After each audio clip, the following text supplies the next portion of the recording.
ఛాయల తాళం. రాత్రి 12 గంటలు. భరత్ తన మిత్రుడి ఇంటి నుండి తిరిగి వస్తున్నాడు.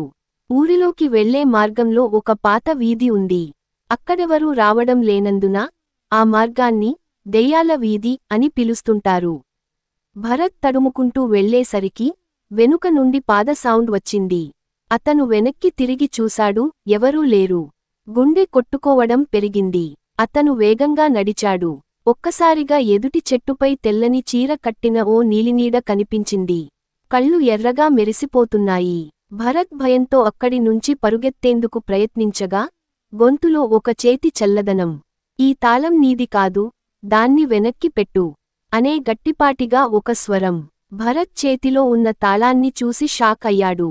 అది కాసేపటి క్రితం తను రహస్యంగా ఓ పాత భవనానికి దగ్గరుండి తీసుకున్నది. అతను వెంటనే భయంతో ఆ తాళాన్ని అక్కడ వేసి పరుగెత్తాడు. మరుసటి రోజు ఉదయాన్నే ఆ తాళం అక్కడ కనిపించలేదు. కానీ భరత్ మళ్ళీ ఆ వీధిలోకి వెళ్లాలని ఎన్నడూ ప్రయత్నించలేదు.